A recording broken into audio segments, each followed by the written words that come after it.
The stage, Leslie, go!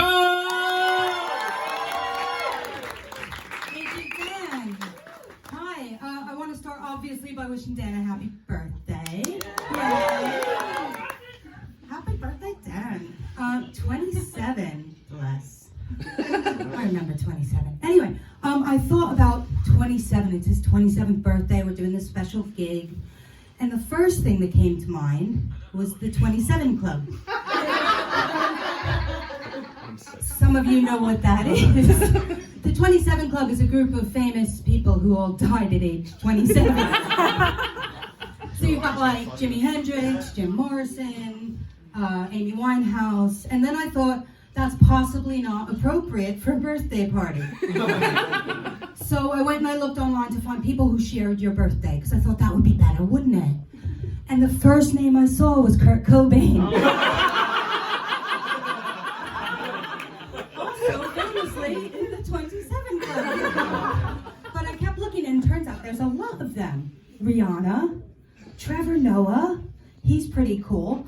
Who else have we got? Charles Barkley. One of your favorites, Anthony Head, who played Giles in Buffy. Yeah. Did you know who Charles Barkley? Yeah, there's loads more. There's Ivana Trump, Gordon Brown, the director Mike Lee, Sidney Poitier.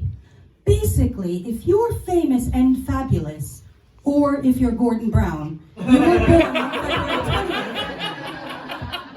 And as we know, Dan is unquestionably fabulous. And not Gordon Brown. I think it's safe to say, ipso facto, you are bound for fame, Dan. Isn't that right? Louder!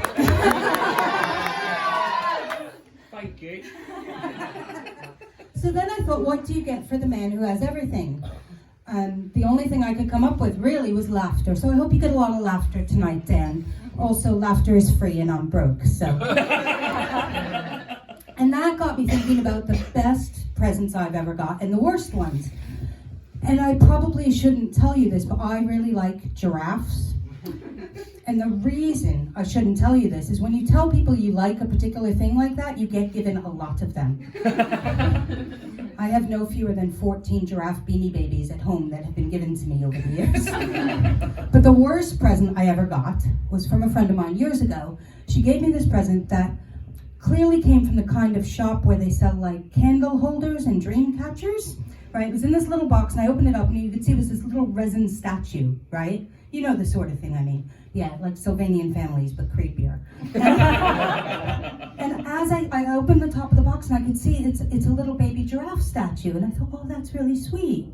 But as I pulled it out of the box, it was a baby giraffe hatching out of an egg.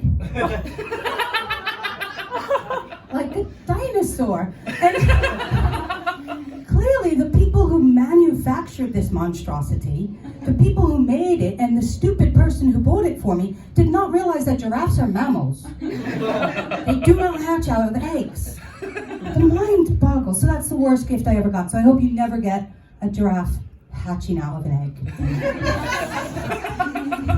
Anyway, as some of you might have guessed by now, I'm American. Sorry. But I am not a gun-toting, Trump-voting, Muslim-fearing, racist-rearing, election-fiddling, wall-building, crazy person.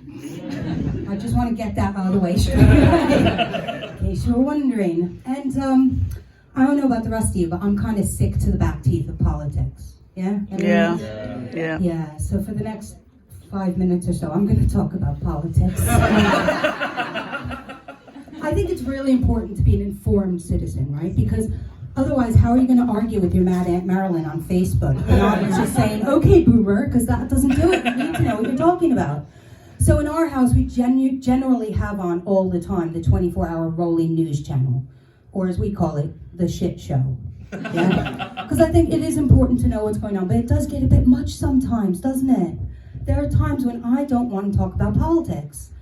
And that's not a luxury I have because I'm an expat. And to be clear, an expat is exactly like an immigrant, but expats are white and speak English. It's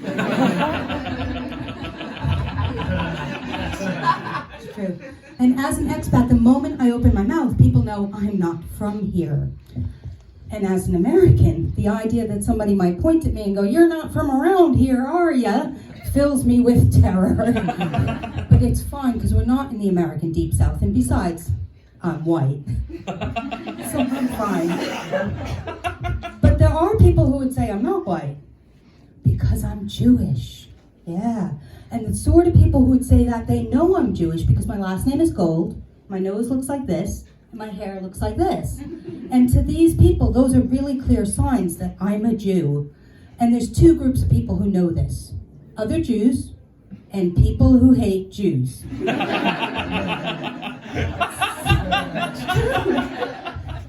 And even other Jews don't always like me very much because I'm a Jewish atheist.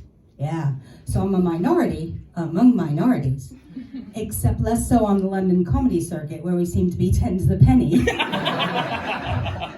Which I have to tell you, my grandma loved a bargain. She would have been all over that. I'm sorry, I must get away from the stereotypes. I mustn't do that. Anyway, my point is, I'm not from here. People hear me talk, they know I'm not from here.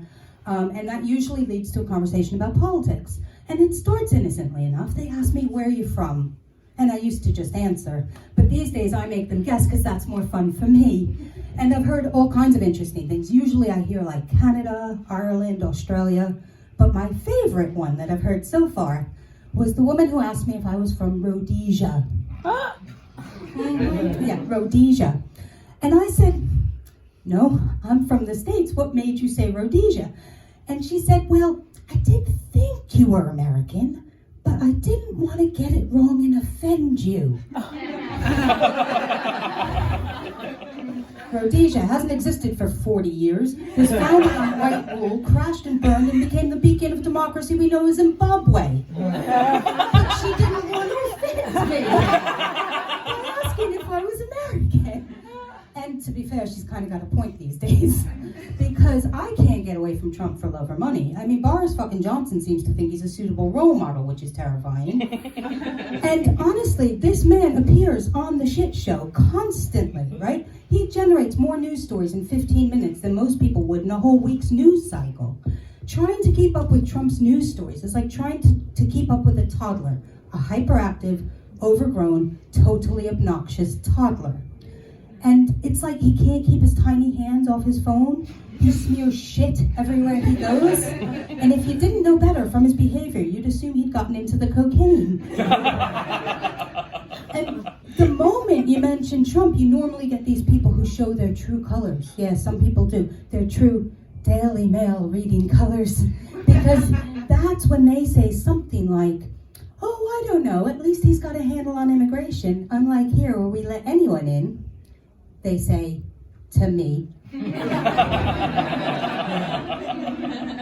then I'm like, "Well, having been through the immigration process, I found it quite stringent." And that's when they go, "Oh, no, dear, I didn't mean you, dear."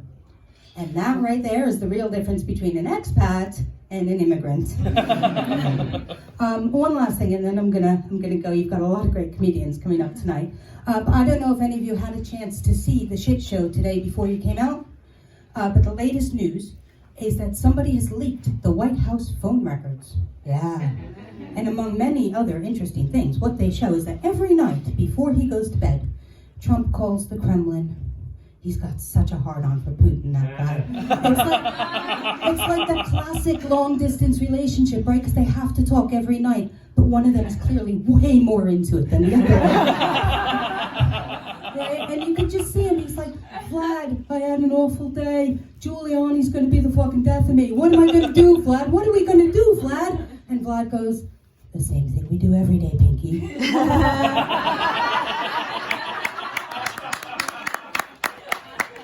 Plan to take over the world.